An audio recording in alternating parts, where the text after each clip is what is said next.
La tendencia a aferrarnos a personas que nos hieren puede ser un reflejo de múltiples factores psicológicos y emocionales. A menudo se debe a una mezcla de dependencia emocional, miedo a la soledad y la esperanza de recuperar los buenos momentos pasados. En el contexto de las relaciones, podemos encontrar consuelo en la familiaridad, incluso si es dolorosa, y podemos temer al cambio y a lo desconocido que viene con dejar ir. Además, la ilusión de que la otra persona cambiará o que la relación volverá a ser como antes puede mantenernos atados a situaciones dañinas. Es importante reconocer estos patrones y buscar apoyo si es necesario para poder tomar decisiones saludables para nuestro bienestar emocional.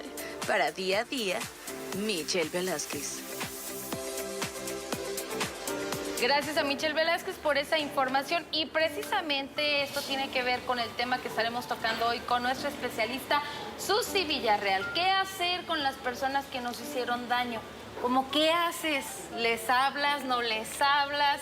Bueno, son un montón de cosas que de repente nos podemos preguntar y que a veces queremos, pero no podemos o tampoco queremos.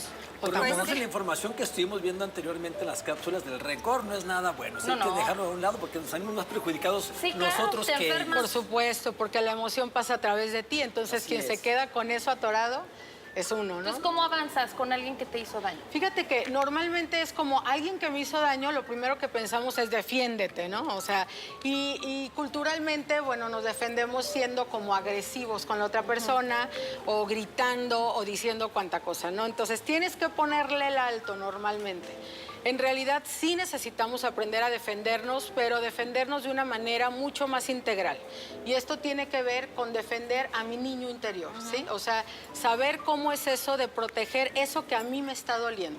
Entonces, cuando nosotros aprendemos a defendernos, es cuando respondemos a 3 preguntas básicas primero que nada. Uno es, ¿quién soy? ¿A dónde voy y acompañado de quién? Esas son preguntas existenciales que tenemos, pero cuando las tenemos claras, entonces yo puedo defender mi espacio. Cuando a mí no me queda claro quién soy, entonces voy a permitir que el otro entre a mi espacio vital y que me empiece a agredir o que me empiece a decir. Es cuando decimos ¿no? O sea, me lastimó, me hirió, Entonces, cuando hago eso es porque ese espacio vital está abierto y puede permear el otro. Para que ese espacio se cierre y que sea mi espacio vital, necesito primero saber quién soy. Cuando no sé quién soy, también me puedo adherir a algo más o a alguien más. Entonces puede ser que de pronto me siento muy bien cuando estoy con una persona, en algún momento me sentí súper bien, o la sustancia, o el alcohol, o lo que sea, entonces me adhiero a eso creyendo que ese es mi bienestar. ¿Por qué? Porque todavía no me queda claro qué onda conmigo, ¿no? O sea, hasta dónde yo me siento bien y yo puedo producir ese bienestar. Cuando no está claro eso, entonces le permito a todo mundo que pueda entrar a mi vida, ¿no? Y me pueda decir 1000 cosas. Bien. Ahora, ¿cómo poner un alto a ese tipo de personas, pero sin ser agresivo? Con comunicación asertiva, Clau, haz de cuenta, hay una forma muy sencilla y les digo, poniendo como un acróstico, como si fuera DEPA, de departamento, en donde la D es descripción del hecho y eso tiene que ver sin juicios, la E tiene que ver con expresión de sentimientos en primera persona, la P tiene que ver con planteamiento de cambio y la agradecimiento. Dicho de una manera cotidiana, es como decir, ¿sabes qué, Azú? Quedamos de estar en un café a las 5 de la tarde, ¿te acuerdas que quedamos por chat y todo? No, pues que sí, ahí está el hecho, que es irrefutable, no es sin juicios. Entonces, de pronto, llegaste media hora tarde, Azú, y eso a mí me incomoda, yo me siento triste, me enoja, me frustra, lo que sea, pero en primera persona, que es la expresión de sentimientos, y entonces presentamos el cambio, porque normalmente presentamos el problema. Entonces es el hecho de decir, Azu, te voy a pedir que para la próxima me mandes un mensajito con tiempo para poderme organizar. Muchísimas gracias, Azu. El enojo me lo quedo yo, Clau. ¿Sí? O sea, yo lo gestiono, yo lo arreglo porque pasó a través de mí, ese es mío, tiene nombre y apellido, pero la negociación del hecho sí va con la persona. ¿Sí estamos? Pero cuando estamos hablando de ya, ok, a lo mejor esto es una situación de no respetar el tiempo de los demás, pero cuando estás hablando de situaciones, por ejemplo, de familia, como dice Clau, que a final de cuentas tienes que estar viendo a esas personas seguido. Pero esas personas te dañaron y te lastimaron, diciendo cosas a lo mejor que te hirieron. O golpes, ¿no? Muchas veces Golpes, a veces. ¿Cómo haces para volver a conectar o a reconectar con esa persona? No necesariamente tienes que reconectar, en el sentido de, ay, tengo que llevarme bien, tengo que estar bien. No, es esta parte de tomar la decisión, cuál va a ser mi distancia emocional con esa persona y mi distancia física.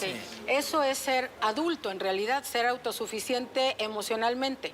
Es decir, yo necesito aprender tanto con papá como mamá, que son los primeros, saber hasta dónde puedo llevarme con ellos a mi 100%. Sí, porque a veces es de que no, es que a tu papá o a tu mamá les tienes que permitir absolutamente todo, no importa, ¿no? Y es, no, ¿hasta dónde es donde tú crees que puede ser tu 100% sano? Porque después de eso, si tú lo permites, se lo vas a cobrar. Si se lo cobramos a nuestros papás, se lo cobramos a media humanidad, sí, claro. ¿no? Entonces, a la mera hora ignoramos, chantajeamos, manipulamos porque no pusimos claro hasta dónde llego yo. No es decirle al otro lo que tiene que hacer.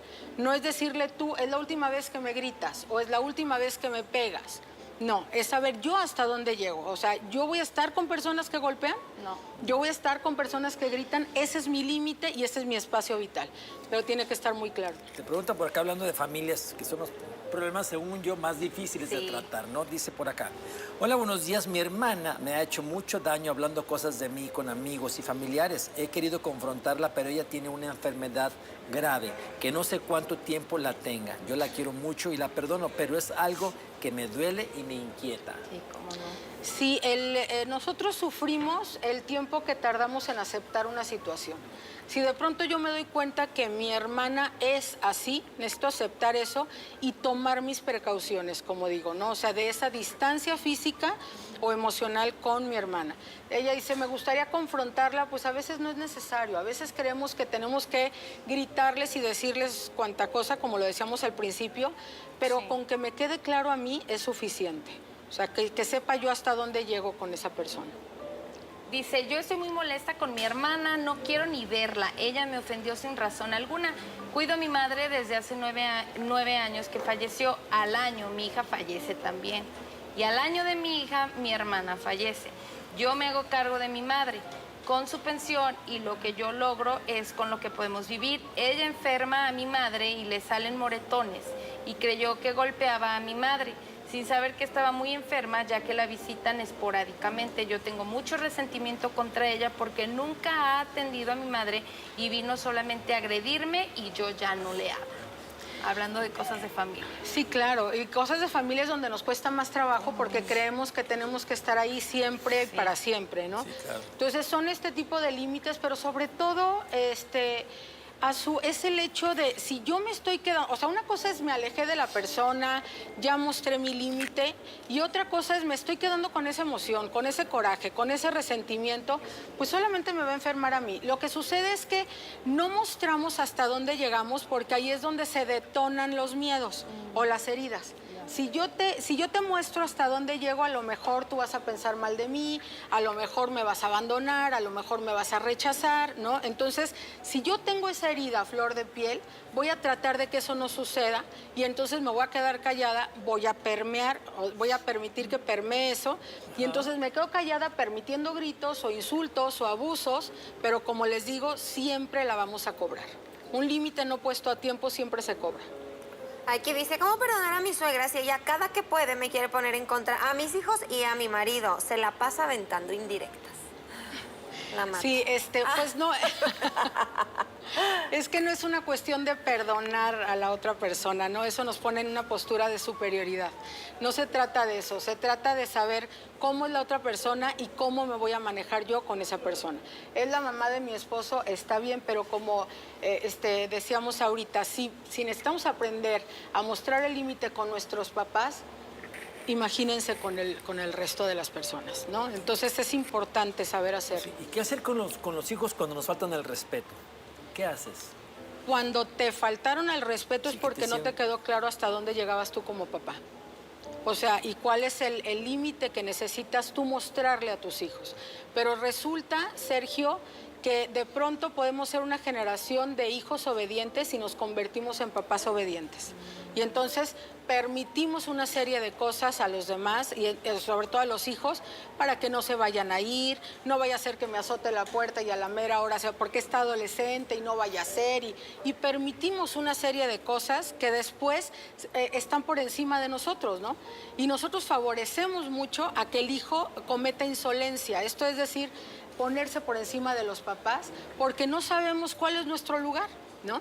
Entonces, para que eso no suceda, necesito saber dónde estoy puesto. Eso obviamente con terapia. Dice, mi novia me dejó porque no tenía dinero, se fue con otro que sí tenía dinero.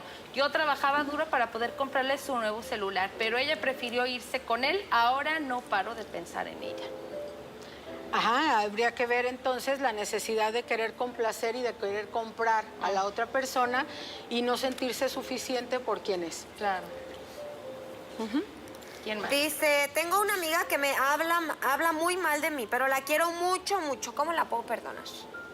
Vamos a la misma, ¿no? O sea, no es una cuestión de perdonar, es cuestión de saber a quiénes quieres a tu alrededor, en qué tipo de calidad quieres a las personas que están a tu alrededor, pero si tú sientes que lo que está haciendo la otra persona te merma en tu bienestar emocional, pues es evidente que necesitas tomar 2 que 3 decisiones ahí, tal vez distancia, pero que muchas de las veces no estamos dispuestos, ¿no? Entonces, yo sé que me está haciendo mal, yo sé que no me gusta, pero ¿cómo le digo que no? No, a veces ni siquiera es necesario decirlo, simplemente empezar a alejarte si eso no es sano para ti. Claro. Dicen por acá, María Vázquez, dice, me fui a vivir a casa de mi hija.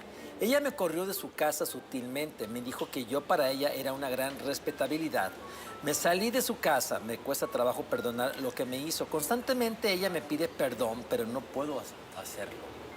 No la puede perdonar. Ajá, el perdón es un tema, ¿no? Pero esta parte de que no puedo perdonarla, muchas de las veces utilizamos el perdón como un arma para tener al otro en control, ¿sí? Entonces, no te quiero perdonar, no te puedo perdonar, ¿por qué? Porque sigo teniendo este acto de superioridad ante ti, ¿no? O sea, hasta que yo te perdone, te voy a liberar, ¿no? Y entonces la otra persona muchas de las veces compra esa situación y no se siente libre, entonces se siente atada a esa situación o a esa persona, sea lo que sea, sea igual una adicción, Sergio. Si yo no sé quién soy, como decíamos al principio, entonces me voy a sentir atada y voy a dejar de ser libre. Así es. Y el punto es que en realidad como seres humanos nos cuesta mucho trabajo saber qué hacer con nuestra libertad y eso es interesante. O sea, cuando la tenemos no sabemos qué hacer con ella. ¿Cómo perdonar a mi hermano si él abusó de mí? Un trabajo interior, un trabajo terapéutico, por supuesto. Habría que ver qué tipo de abuso para que se aborde de la mejor manera. Pero sí, sobre todo en cualquier situación, todo lo que nos suceda es extraer, el aprendizaje. ¿Qué es lo que de eso necesito aprender yo para evolucionar en mi vida y ser mi mejor versión? No en referencia con nadie, no en comparación con nadie, es conmigo mismo, ¿no? Entonces, ¿qué me está diciendo esa situación? ¿Qué me está mostrando esa persona que necesito yo atender? Lo primero, por ejemplo, a lo que nos adictamos es a nuestras heridas. Entonces, si yo tengo la herida de abandono, me voy a adictar a personas abandonadoras, ¿no? Entonces, ¿qué me está diciendo la vida? Eso es importante. ¿Qué tanto me estoy abandonando yo en mi vida? Susi, y así ¿con nos qué vamos. podemos concluir este tema de qué hacer con las personas que nos hicieron daño? Con un trabajo interior, yo los invito a que empiecen a descifrar quién son, a dónde van, hacia dónde va su camino y acompañado de quién, no necesariamente de pareja, sino si quieres hacer un negocio, alguna amistad, acompañándote de quién, pero en ese orden.